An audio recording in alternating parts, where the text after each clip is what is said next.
Hello and welcome to Clay to Canopy, the show where I attempt to make just about everything from the ground up.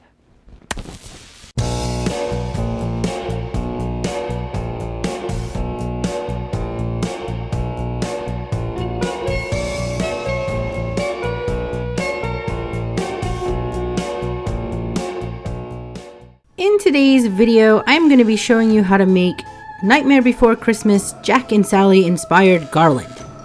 Before we get into making the Jack and Sally garland, let's take a quick look at some of the other themes that I put together, mostly from finds from the 99-cent store. Maybe you don't want to do Jack and Sally, or you're not a Disney fan and you just want to make something that is a more traditional or another theme. So let's take a look at some of the other garlands I have made. Well, first up, I have my more traditional garland, orange and black, and these ghosts that are kind of old school. And then next I have what I'm referring to as my gory garland, because it's these blood colors with these skeletons kind of dangling from them. I started making this garland a couple of years ago, and I actually was making it for Christmas. And this year I thought, well, we don't pay enough homage to Halloween, so why not make the garland for Halloween as well as Christmas? I went on a hunt to find some materials for it, and while I was hunting for those materials, I found a similar garland to this at the craft store already pre-made. So why the heck am I even doing this video if you can go out to the store and buy pre-made garland? The stuff I did find at the craft store was not really that great of quality. It was kind of thin and chintzy, and it was about $15 to $20 depending on the type that you got, which in my opinion was pretty expensive for something that was of the quality that it was. There are things like fabric remnants you can buy. This is a great place to raid the scrap bins. We're going to be cutting such small strips. You know, you can use up a lot of those good scraps. You could find old clothing. Making your own could be cheaper if you don't do it the expensive way where you go and you hand pick all of your fabrics, which is totally fine too, because I totally do that. Another benefit to making your own is that you can control the length. Now, this was one of the big gripes I had. Not only am I paying $15 to $20, and I did buy one, it's when I first started out, but when I got it home, the quality of it wasn't that great, and it also was too short. It only fit over like my very small closet door. I needed to have two for almost every doorway, or at least 1.5 of one, and who wants to go cutting into something that you just spent 20 bucks for? For me, it began as a way to control the length, and then I realized not only can I control the length, I can also control the theme. If I want to go out of the box and do something a little crazy, like today we're going to be making Jack and Sally Disney themed garland, I can control the theme, and I can control the length, and I can control, all of the fabrics that I use.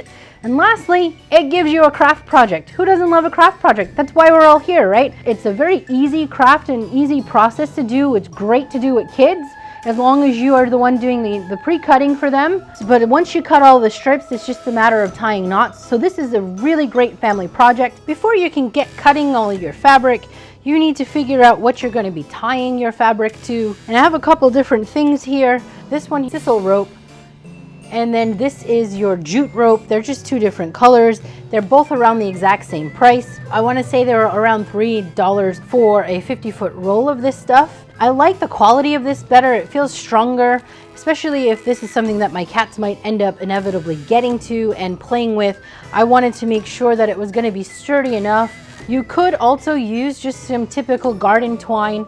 I just didn't feel confident in this garden twine. It might be a little easier for you to work with, especially if you're doing this with kids. And this was the stuff that the store-bought version was strung on. I don't know, for me, it didn't seem like it was going to be as strong, and it's kind of a lot of effort to go through with something that might not be as lasting. Once you've determined which rope you're going to go ahead and use, cut a length of the amount that you're going to need. And I'm going to give you how many pieces I used for a 6-foot strip, and then you can figure out how many strips you'll need for your own. I'm at the halfway point of my garland making for this season, which means in my head I had 4 different themes I wanted to make for garland.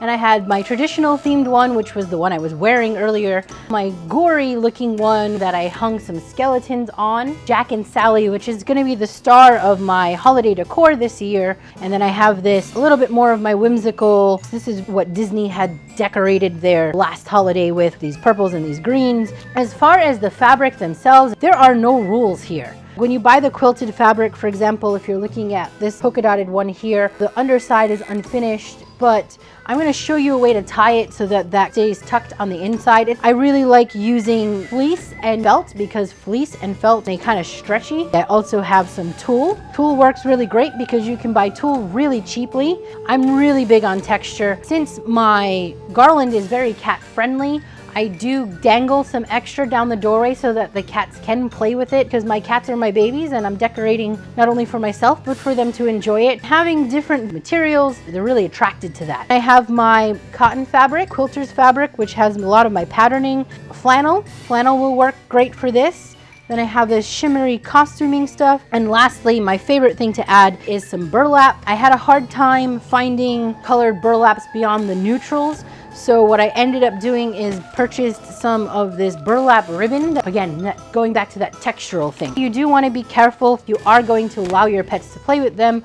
Just be conscious of the materials. My cats don't generally chew on these. They just kind of bat at them. This decorative mesh has wire in the inside of it. So if you're worried about your fur baby maybe getting a hold of it, you might want to yank out that part. To make your garland, you need to cut your fabric into strips. And this can vary depending on how thick you want your garland to be. I would recommend making a garland using my dimensions first so you can get a feel. If you want to make it thinner or bulk it out, you can go ahead and alter my dimensions. I started out with 7 inches in length and 1.5 inches in width, and I just went through and cut up all my fabric into these little strips. I did know that anything shorter made it really difficult when I was doing the tying, but I was using that thicker rope, so maybe if you're using the thinner twine, you could get away with something a little bit thinner. A quick tip on the cutting: I am going to be using my cutting mat and my rotary cutter. Fleece and felt really gum up the mat. Cut up all your cotton first because it leaves the least amount of residue. Then move to your tulle, your stretchy knit, and then you can go to your burlap, and then lastly your flannels, your felts, and your fleeces at the very end. I don't know if you can see that on camera, but I have these like linty things building up that gets caught in the cracks, and that requires me to go clean this. If you cut in that order, it'll speed up the process. You certainly could cut these strips by hand. It will be a little bit more time consuming. For a 6-foot length of garland, I ended up using 100 total strips. I usually try to stick around with 10 different types of fabric, so it broke down to only needing 10 pieces per fabric. Now you can break that up either way if you'd like to use less colors. Just keep in mind, for a 6-foot long strip, I used 100 strips at this thickness. Let's cut up some fabric. I'm going to start with my stretchy fabric because I've already cut all of my cottons, and this is to represent Jack's tuxedo. And because this is stretchy, it's going to be a little bit tricky to deal with the cutting. But the great thing about this process, it doesn't have to be a perfect cut. It's not like you're stitching this thing together. If it's a little uneven, it really doesn't matter. What I like to do is cut my 7 inches all at once. And I'm probably going to cut a couple of these so I can stack them. The other thing you might want to keep note of is the direction of the pattern. Because I'm retaining the stripes with my 7 in this direction, when I go to cut the strips, the lines will run long ways. So it'll continue to accentuate the length of those pinstriping. If I had cut this the other way, it'll be little short stacks of things. My feeling is that it's a little less like Jack's tuxedo. In Sally's fabric, it really didn't matter because hers is just, this patchwork kind of thing that's coming together. And this fabric was something that I got at Joann's that was sold as Sally's costuming. Unfortunately, I could not find anything for Jack, so I just went looking for a black and white striped fabric. And I'll do one more for good measure. Hello, lovely princess. Thanks for joining me. This one is obsessed with fabric, just like her mama. All right, I think that's enough for the moment. So I have strips of 7. I'm gonna stack them. Okay, so I'm now gonna cut 1.5 inch strips, and for me that is 3 little boxes, so it's easy to keep track of.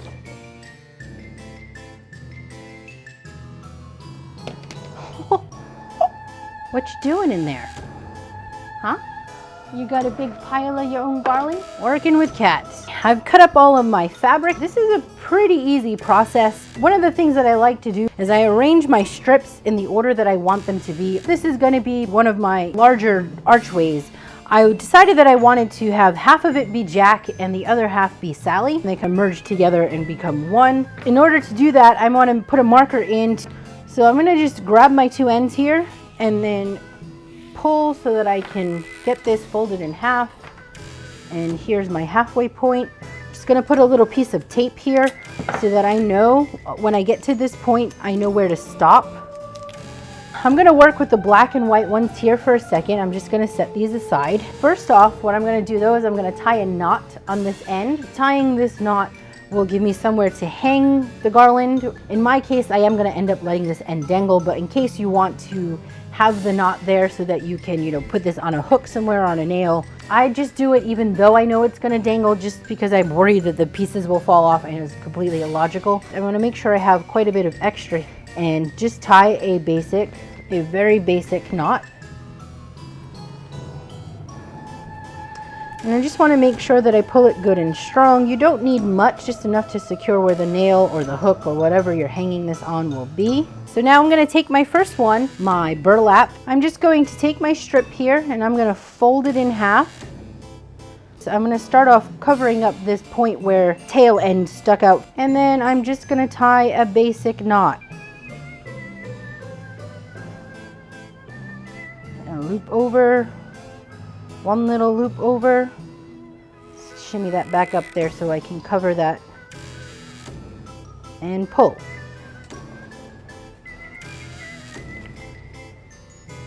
And that's one on.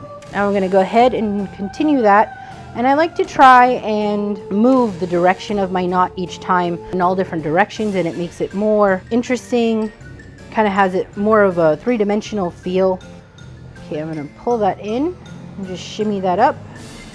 Now with my tool, because it's so thin, I like to double them, and so I planned to double the black and white together.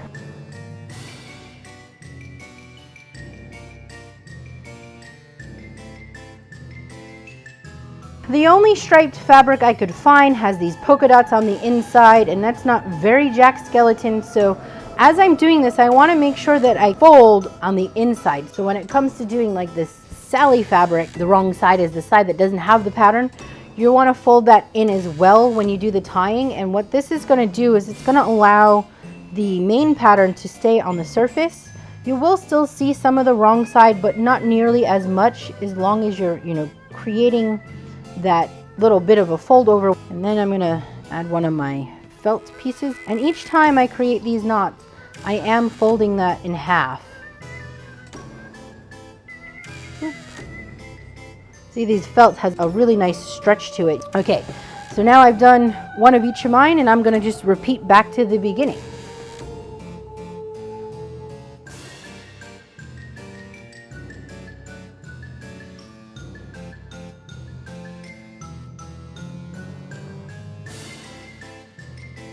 So I'm going to continue this process until I get to my tape.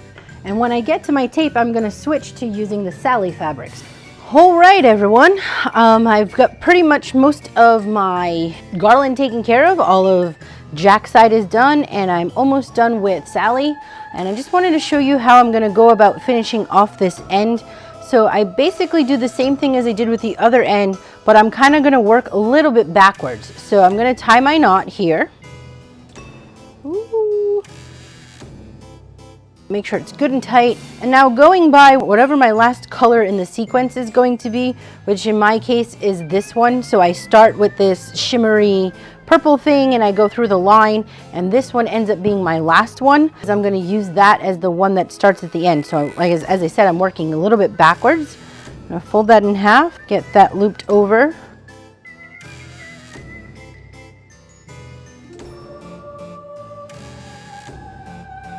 All right, so now I'm just gonna fill in the middle here and get the two to meet. So I worked on these last night while sitting in front of the television watching the new Mulan. I couldn't help myself, and I watched it 3 times in a row, and I am not ashamed, okay? That is like one of my favorite Disney movies. And once you tie the knot on, you can slide it up and down the rope to try and space it out a little more or less. You don't really notice when little bits of the rope is exposed. There she is, all finished up. I'm gonna get this hung up to make it a little easier to see when I go and attach the accessories. I've gone ahead and created some sketches of some Jack and Sally objects. I have a Jack's bow tie, Zero. The bow tie and Zero are gonna stay on Jack's side of the garland. And then for Sally's side, I have a poison bottle, and I have a spool of thread with a needle. These are gonna get made all in felt. For the center of the two, I have the moon and their mountain. I'll go ahead and throw these templates up on claytocanopy.com if you're interested for free. So to start off here, what I'm gonna do is cut them out. If you have a Daiso near you, this place is awesome. They have all kinds of craft items that you can get there, and it's basically like a 99-cent store, except everything is $1.50. This is just a pack of felt that they sell in color sets. I'm gonna need 2 of each of these, and I'm gonna do this entire process no-sew today. So if you are someone who does not have a sewing machine or you're not into sewing, this is gonna be the completely no-sew way of assembly. And I just have a bottle of this tacky glue. I'm gonna open up my second package here and get 2 sheets of this yellow. I'm gonna put my moon on top of this, and I am going to trace with a Sharpie marker. If you want to use a fabric marker, you can go ahead and do that, one of those invisible fabric markers. The Sharpie will enhance the design if I'll end up with that halo.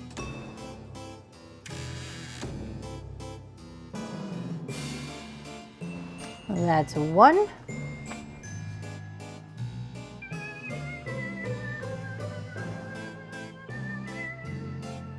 Now I've got my moon. I have 1 for the front and 1 for the back, and I am only making 1. If you'd like to make multiples of these because you're making multiple garland, then go ahead and cut as many of the circles that you need. Each piece is gonna need 2 of each. The next thing I'm gonna do is I'm gonna cut up this template for the swirl. So you wanna make sure you use the circle shape to trace out all of your round pieces first before you go ahead and alter the template. I'm gonna cut out my swirl.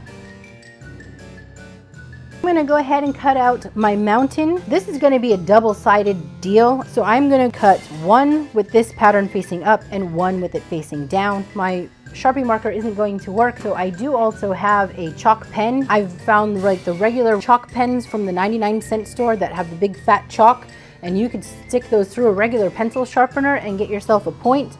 Or you could just hold up the template and use that while you're cutting around, or pin it down onto the felt. And then I can reverse that and trace the back side. For this one, I am cutting the inside of my chalk outline. When I traced down around the outside, I made it much thicker. For the moon part, I am gonna cut on the outside and keep the black line. You could go in and do these with fabric paint. There are many different ways you could do these. Hello. All right, close enough. That's going to be the opposite one. I'm gonna use tacky glue to just glue that down. Oh, this is still good. Come on, it's like the ketchup bottle. Hit the 57. All right, I'm gonna apply some tacky glue. You wanna make sure you get the edges.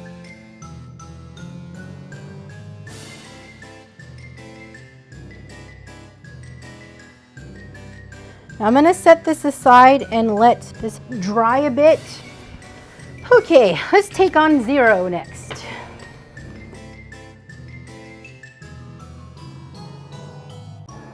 Zero is going to be white. We're gonna start him off on white.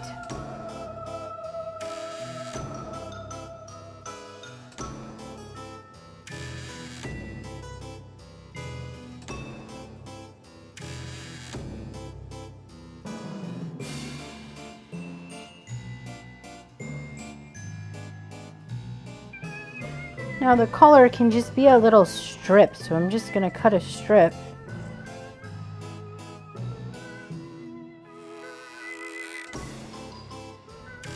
And you could use an eyeball, cut a little teardrop shape, too big, a little bit smaller. That'll do. Maybe this is why I sew. You could either draw a Sharpie line to separate the ears or cut a small piece, give the illusion of the 2 different ears. I'm going to cut a little piece of felt.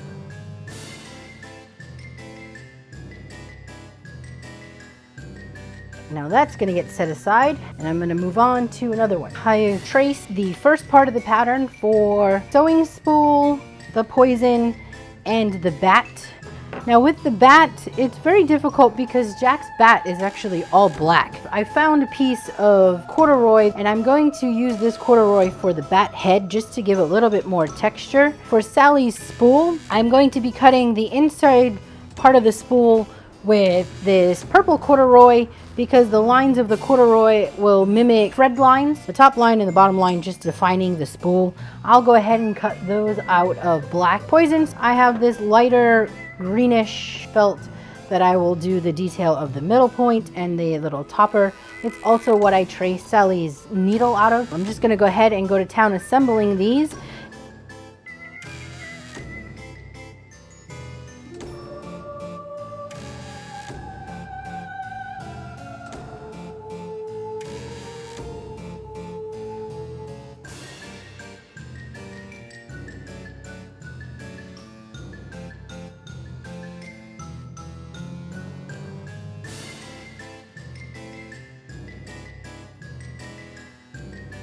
I've gone ahead and cut up all of my felt pieces. The next step is going to be to glue the two halves together partially and letting them set up to dry so that I can stuff them with some filler. I've mentioned this before if you've watched any of my other tutorials. This stuff is buffalo snow, and basically it's the stuff they sell for making snow decorations, you know, at Christmas time. This is way cheaper as a fill than buying your regular polyfill, especially if you have a coupon, and it's basically the same stuff. Keep that in mind, you know, stock up at Christmas time for your buffalo snow. Okay, so these guys are gonna get stuffed with this after I glue them. So the next step is to glue 3/4 of the way, leaving an opening where the top is gonna be so that I can stuff them with the snow. And then I'm also gonna take a little bit of my string and get that in there. Because this is a beginning craft tutorial, I'm gonna just go ahead and use the glue, but if you are a sewer, you can stitch these up. It probably will look really good, especially since this is Jack and Sally has that whole stitching thing going on.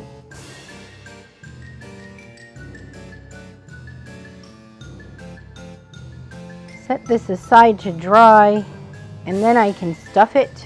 Now in this case, it's gonna be very difficult for me to stuff up here, but I still need the string up there. So what I'll do, I'm going to tie a little knot here because I think the knots kind of help keep them in place. And I'm going to make this section here on the side where I do my stuffing. So I'm going to glue this part. Now I have this knot kind of protruding and it's not wanting to stay down on me. I'm just going to put a couple little clips on it.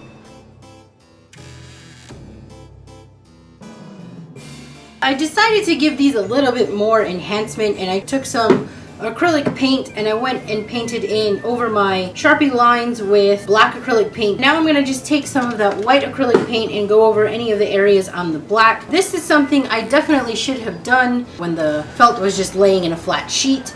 And if I did these over again, that's exactly what I would do. I would have painted them up then before I cut them out, and that way it would have saved me a lot more time and it was only one drying process. But this is like one of those things that keep me up at night. I was laying there going, I don't know, I can't live with the Sharpie marker the way it is. And so here I am painting on acrylic. So anyway, you do not have to paint on the acrylic. This is just one of my obsessive issues where I was not happy with the Sharpie. It wasn't a strong enough line for me. I wanted it a little bit darker, so that's why I added that acrylic. Again, if you're happy with the Sharpie, just go ahead and leave it.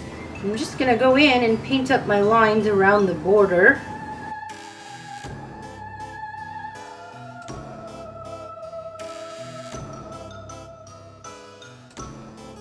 Okay, we're going to go ahead and get 0 stuffed up, and you can use a pencil if you don't have a paintbrush. This is just to help squish that up and in there. All right, we'll get some glue squeezed in there. Hello, baby girl. I know you were hollering out there. You didn't like that I came out here without you. That's okay. Don't think that they can see what I'm doing. I'm not overpacking. I just want to give it a little bit of dimension. And I can go ahead and use my clips again to hold things down once I get the glue in there. I'm gonna go ahead and finish up all of my little attachments, my accessories as I've been calling them, and then we'll be ready to go with hanging these and attaching them to the garland. Now I could not get away with making Halloween decorations without making traditional ghosts. My conscience would not let me do it. I did find at the 99-cent store jack-o'-lantern faces. To make traditional ghosts, all you really need is something round, and you want it to be lightweight. So ping pong ball, styrofoam ball, or in my case, pumpkins. Now, they came on a stick, so I'm going to be removing that stick. You'll also want some cheesecloth, and you can also pick up cheesecloth from the 99. This one here came from Walmart, and it was actually in the craft aisle. 36 inches by 6 yards, and it was for under $4. And then aside from these two items, you're going to just need some household twine and you're ready to go. So this is a very simple process. Pull out the sticks on that pumpkin and you're just gonna cut a square of your cheesecloth. So here we go. I am just gonna cut this in half. And this doesn't have to be perfect. Jagged edges work great because it is a ghost.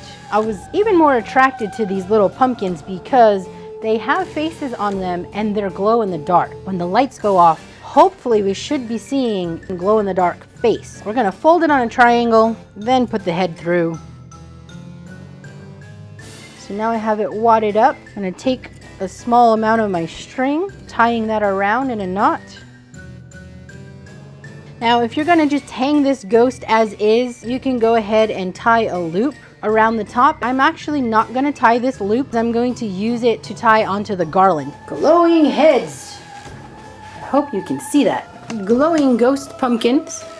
I have my garland hung and I finished up these guys, and when I put in the strings, I made sure that I left the ends open so that I could tie them on. And I'm just gonna tie a simple knot and then trim off the excess.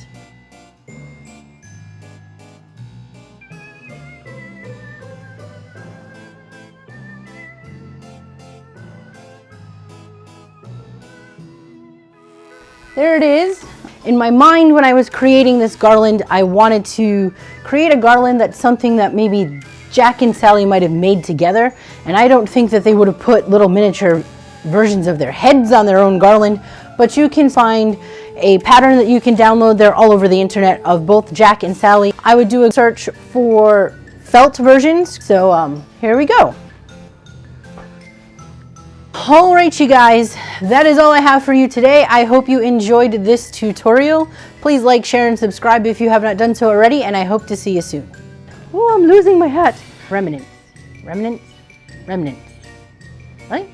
Anyway, those fabric end bolt things, right? When the roll runs out. In today's episode, I am going to be showing you how to make this garland, or this garland, or you can turn it into a lovely scarf like I'm wearing. Okay, so